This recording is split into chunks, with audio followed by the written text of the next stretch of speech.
Bonjour à tous et bienvenue dans ce lundi de gloire. Alors nous terminons aujourd'hui avec ce thème, les actions de grâce. Nous sommes toujours dans 1 Thessaloniciens 5:18. La Bible dit, rendez grâce à Dieu pour toutes choses, car c'est à votre égard la volonté de Dieu en Jésus-Christ. On l'a dit la fois passée, l'action de grâce est une reconnaissance que l'on manifeste à Dieu par rapport à un bien qu'il a accompli. Ça peut être par exemple la guérison d'une maladie, on est sorti survivant d'un accident, l'arrivée d'un enfant et même la vie que nous avons. Ceci peut se réaliser par différents moyens, c'est-à-dire on peut choisir de célébrer Dieu, la louange, la célébration. On peut par un mode de vie, c'est-à-dire on veut marquer ce que le Seigneur a réalisé par un mode de vie. Ou encore on peut aller plus loin par les offrandes, les autels, c'est-à-dire les autels ont choisi d'ériger un monument visible devant le trône de Dieu pour marquer ce que le Seigneur a réalisé dans notre vie. Mais il y a une chose que je remarque souvent, c'est que il est plus facile pour l'homme de pouvoir rendre gloire à Dieu quand tout va bien, c'est-à-dire quand on a eu déjà traversé le feu, quand on n'est plus sur ce lit d'hôpital, lorsque le diagnostic du médecin a changé, il est facile de reconnaître la gloire de Dieu, de célébrer Dieu, parfois même de témoigner, de parler de Dieu autour de nous. Mais la parole de Dieu nous recommande de rendre gloire à Dieu en toutes choses, c'est-à-dire même au milieu de la tempête, au milieu du tourbillon, c'est-à-dire des fois même quand les choses vont de mal en mal. Et je comprends par là que l'action de grâce est aussi une marque de foi. Vous savez, quand votre corps est rongé par la maladie, quand vous ne vivez pas la paix dans votre maison, quand vous avez des problèmes d'argent, quand vous n'avez pas d'enfant, vous recherchez d'emploi et qu'il vous faut rendre gloire à Dieu, c'est un peu contradictoire.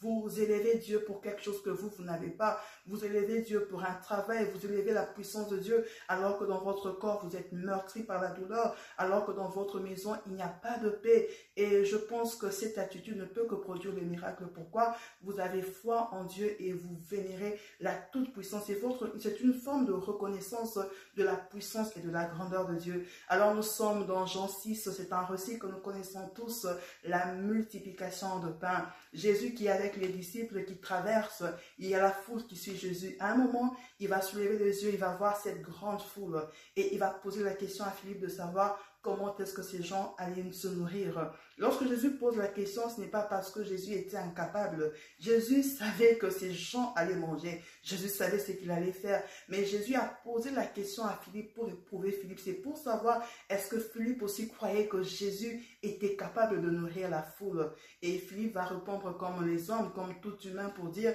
même avec ce que nous avons, on ne pourra pas nourrir toute cette foule. Alors à un moment, notre disciple va venir avec comme une sorte de solution pour dire, il y a un jeune garçon ici qui n'a que 2 pains, qui n'a que 5 poissons, mais ceci ne pourra pas nourrir la foule. Mais j'aime la réponse de Jésus. Jésus va demander aux disciples de demander à la foule de rester assis. Vous savez, la position assise est une position de calme, est une position de quiétude, est une position de paix. Et ce jour, le Seigneur voudrait te dire, sois assis, c'est-à-dire sois calme. Peu importe la grandeur de la foule veut dire ce que tu es en train de vivre. C'est tourbillon dans lequel tu es. Tu as l'impression que les choses sont énormes. Tu as l'impression que ce diagnostic ne peut pas changer. Quand tu regardes ce diagnostic du cancer, quand tu regardes ce diagnostic de diabète, quand tu regardes ce diagnostic de cette maladie incurable, tu te dis comment est-ce que cela pourrait changer. Le Seigneur voudrait te dire, reste calme, ne t'alarme pas.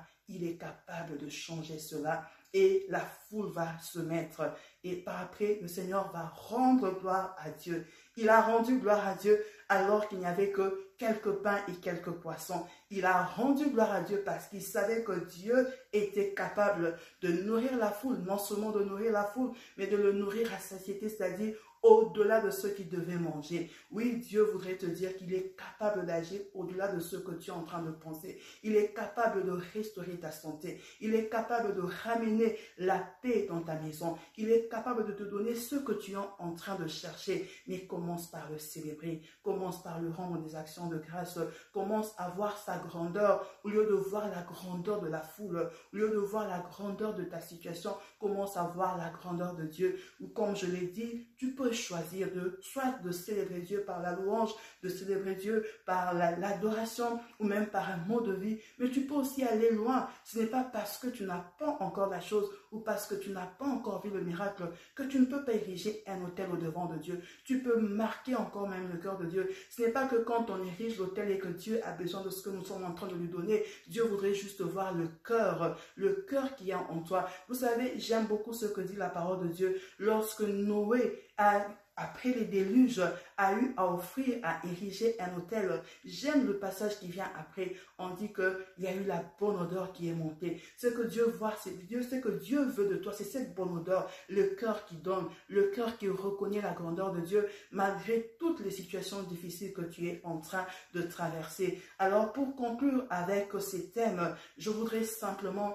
élever l'autorité du nom de Jésus au-devant de tout nom, au-devant de la stérilité, au-devant de la maladie, au-devant de la pauvreté, au-devant du chômage, au-devant du célibat. J'élève le nom de Jésus, car la parole de Dieu me dit: tout genou fléchit et toute langue confesse que seul Jésus-Christ est Seigneur. Que Jésus prenne la place du roi dans ta maison. Que Jésus prenne la place du roi dans ta santé. Que Jésus prenne la place du roi dans tes finances. Que Jésus prenne la place du roi dans tes projets, dans le nom puissant et glorieux de Jésus-Christ.